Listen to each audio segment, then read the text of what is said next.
Bem-vindos, amigos do canal do Conhecimento Múltiplo. É um prazer, mais uma vez, estarmos juntos aqui. Bom, nos vídeos passados, nós falamos sobre as particularidades do HIV, a origem do HIV, o período de incubação do HIV. Falamos também dos sintomas provocados pela infecção pelo HIV. Falamos sobre a prevenção do HIV, os cuidados com pacientes com HIV. Falamos sobre o diagnóstico do HIV, ok? Então, falamos de tudo um pouco sobre o HIV. Mas o assunto que me traz hoje aqui é...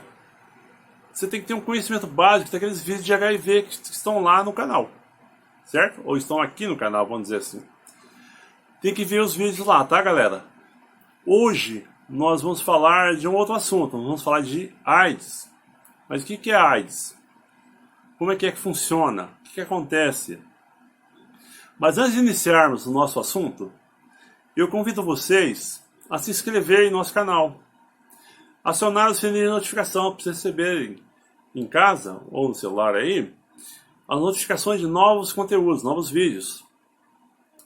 Deixem um like para dar uma força para o canal, aumentar a relevância na plataforma YouTube. Tranquilo? Outra coisa, se tiver dúvidas sobre o assunto, pode perguntar lá nos comentários. Serão pontualmente respondidas todas elas, com prazer, ok? Eu aprendo com vocês e vocês aprendem comigo. Vamos fazer assim? Então tá, vamos já.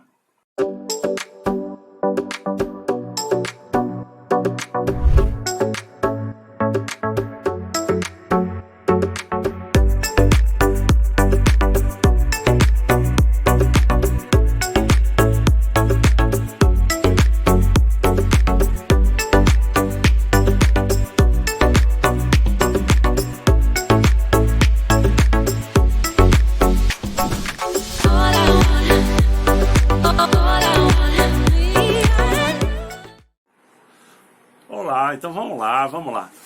Vamos falar um pouco sobre AIDS. Poxa, mas o que é AIDS?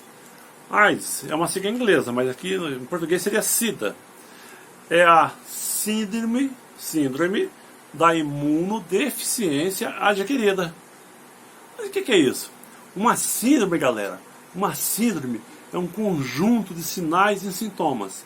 Em medicina é o seguinte, é um conjunto de sinais e sintomas caracteriza uma síndrome. E a AIDS é uma síndrome? Ele é um conjunto de sinais e sintomas característicos.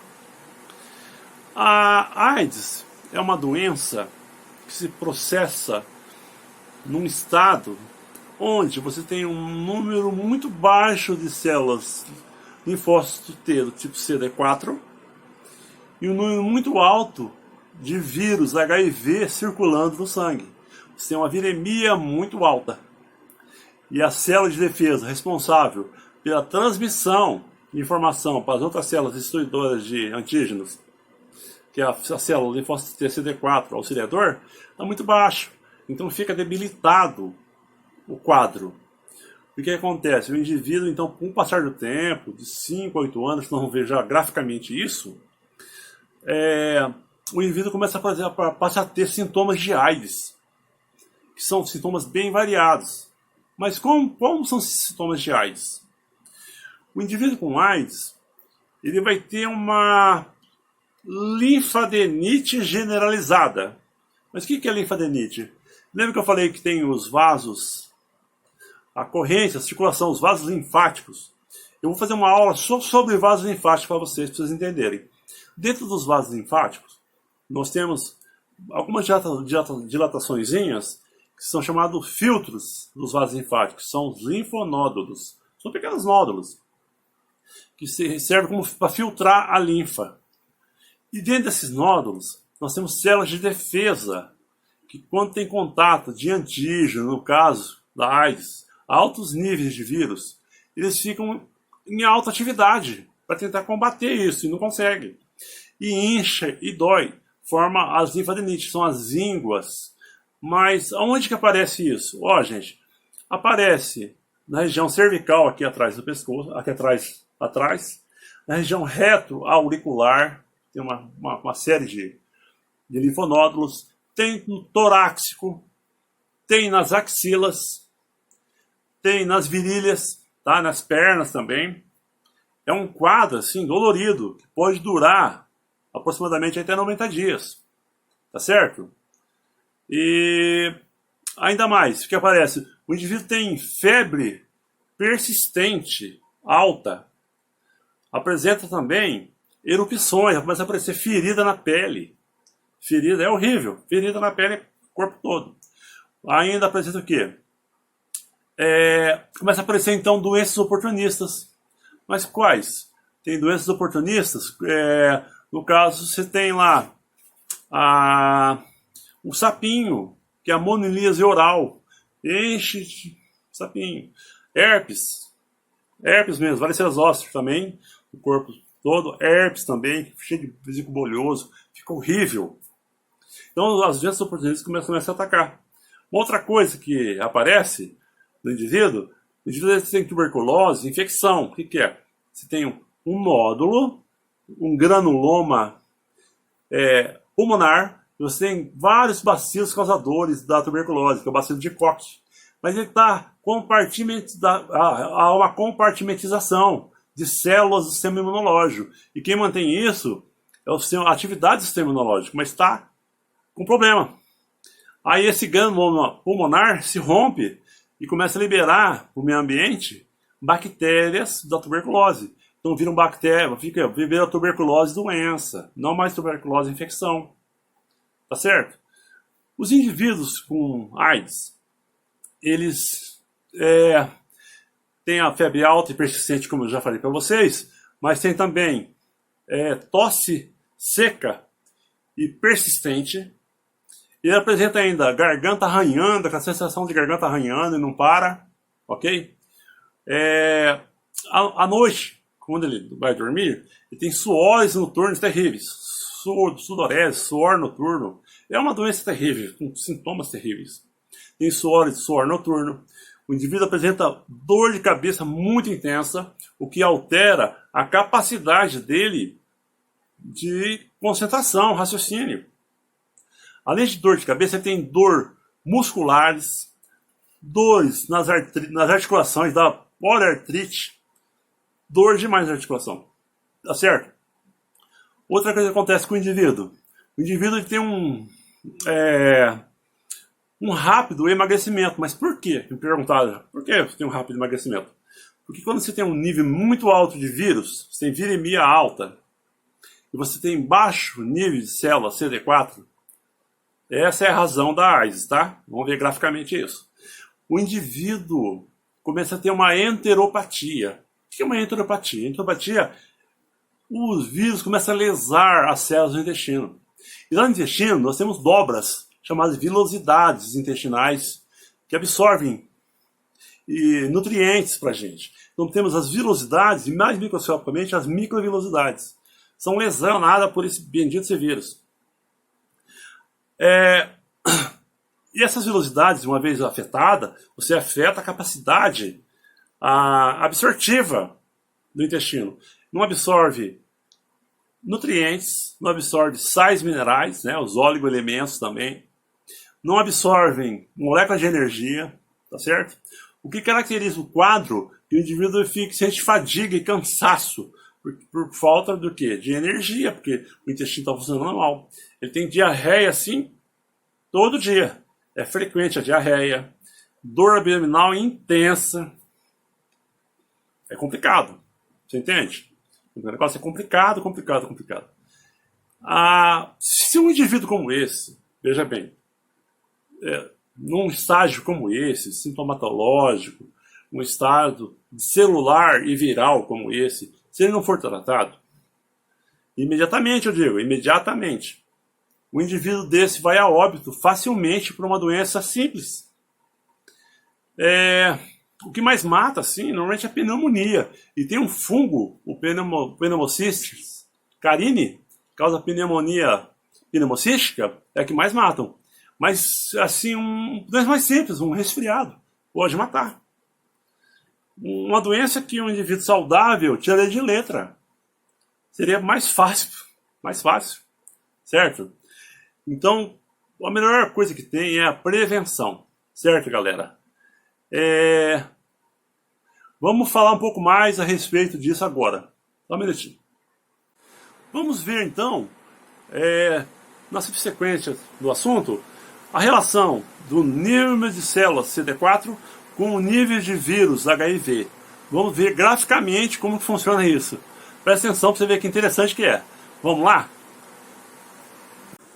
Então, pessoal, a gente continuando a falar a respeito da relação, né, da AIDS com a linfócito T do tipo CD4, né, a gente viu graficamente como que acontece isso. Eu coloquei umas flechinhas aqui, são saltitantes, né, mas é o seguinte, ó, é uma relação entre o número de células CD4 com o número de vírus no corpo humano. Vamos imaginar num tempo zero. Você estava começando o crescimento viral ali, e você já tinha células CD4 no cantinho, ó, no zero, ó, no X, ó, lá saindo lá perto de 600, você sai a um nível alto de células CD4, né? E de parte do zero, ó, o vírus crescendo, ele vai crescendo, sobe, vai até lá em cima, ó. Então o que acontece? Inicialmente há um crescimento viral gigantesco.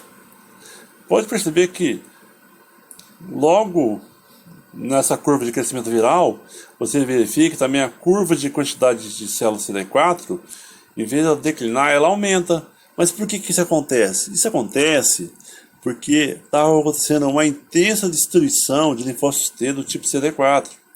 E a medula óssea, as medulas ósseas do nosso organismo, começam a lançar na corrente sanguínea linfócitos T do tipo linfócito T, que são amadurecidos na timo, né, que a gente já falou esse papo, que fica atrás do externo aqui. E esse linfócito T do tipo CD4, que são a célula específica do vírus. Os vírus são muito específicos, esses vírus como todos, né? Ele se liga nessa célula, então começa a crescer o número de células CD4, ó. Pode ver, o gráfico do vírus começa a crescer, e concomitantemente a isso começa a crescer também o gráfico do número de células. A um dado momento, o número de vírus começa a cair. Mas por que acontece isso? Acontece isso porque os anticorpos estão produzidos, o sistema imunológico, todo o seu poderoso arsenal começa a destruir vírus. E começa a cair abruptamente a quantidade de vírus. Como vocês podem ver aqui, ó, ele cai, ó. Vai caindo a quantidade de vírus, ó, cai aqui para baixo, ó. E a célula CD4 se mantém. Mas com o passar do tempo, por que a célula CD4 começa a decair e os vírus começam novamente a crescerem? Porque, gente, quando a medula óssea, as medulas ósseas, né, começaram a lançar células CD4 na corrente sanguínea, aumentou o número de células, aumentou o número de receptores e sítios de reprodução do vírus. Aí o vírus começa a reproduzir nesses sítios. E por isso que ele começou a declinar e depois ele cresce. Mas o que acontece? Existe um fator importante que vocês têm que analisar aqui. Esse vírus é altamente mutante. Os anticorpos perdem um pouco da sua ação. Porque a partir do momento que ele começa a se mutar, começa a destruir mais células CD4, começa a cair, como vocês podem ver graficamente, ó, cair o número de células CD4 começa a cair. E olha na flechinha cor-de-rosa. E a quantidade de vírus na flechinha vermelha começa a crescer. Entendeu? Por causa justamente da mutação. Então vai mutando e o sistema imunológico vai perdendo a capacidade, porque vai destruindo também. As células CD4 são destruídas não só pela reprodução viral dentro dela, na hora que sai desestabilizando a membrana, bem como também são reconhecidas porque os glicoproteínas de superfície são reconhecidas pelas células CD8, as células killer, as células assassinas que também começam a destruir ela. Então essa relação começa a cair demais. E quando começa a cair demais as células CD4, gente, o indivíduo começa a ter uma imunodepressão muito intensa. E a imunodepressão muito intensa começa a ter infecções oportunistas, que podem matar o indivíduo. E doenças essas que uma doença simples pode levar a óbito do indivíduo. Que simples assim, que se você tirar ele de letra, mas com HIV descompensado, com o número de células CD4 lá embaixo, o indivíduo pode ir a óbito, certo? Normalmente é a pneumonia que mata, né? os indivíduos, mas podem ir a óbito, né? Lembrando, gente, apesar de hoje ter uma gama de tratamento, de medicamentos hoje, o melhor tratamento é a prevenção, né? Prevenir é melhor que remediar, sempre. E esse tratamento nós veremos logo a seguir no decorrer dos vídeos aqui, tá bom? Então, só recordando, a quantidade de vírus começa a crescer do quinto ao oitavo ano e depois começa a decair a de CD4, ok? Então, eu espero que vocês tenham então entendido, porque ao passo que cresce o vírus, olha lá, entre o quinto e o oitavo ano, começa a declinar drasticamente o número de células linfócito T do tipo CD4, o que faz com que o indivíduo tenha sintomas de AIDS, que eu já me referi, né, a vocês aqui no vídeo. Então, a partir daí começa a ter o sintoma de AIDS e o número de vírus começa a crescer. E a ação destrutiva continua. E continua. Tá certo? Bom, basicamente, gente, o que eu tinha falado graficamente para vocês é isso. Raciocínio em cima do gráfico e verifique aí, ok? Raciocínio em cima, tá bom? É por aí. Por aí é o raciocínio, tá bom? Espero que vocês tenham, assim, entendido basicamente o que eu quis dizer. Bom, pessoal, por hoje vai ser isso a ideia do vídeo. No próximo vídeo nós estaremos falando sobre uma neoplasia maligna que acontece em pacientes aidéticos, né? Chamado sarcoma de Kaposi, né? Vou estar lá falando com vocês sobre isso. E além disso, também no próximo vídeo, nós estaremos falando de maneira completa como que é o tratamento e os antirretrovirais, os exemplos de antirretrovirais, onde eles atuam, como que funciona dentro daquele processo de replicação viral dentro das células hospedeiras. Nós veremos um por um, beleza, galera? Bom, o que eu peço a vocês é que vocês não se esqueçam de deixar o seu like, que é muito importante para aumentar a relevância do nosso canal no YouTube, ok? As dúvidas lá, comentem, deixem nos comentários, que eu respondo a todas as dúvidas de vocês. De mais a mais, eu desejo tudo de bom para vocês, fiquem bem, fiquem com Deus. Até o próximo vídeo, que essa semana já vai ser lançado. Grande abraço.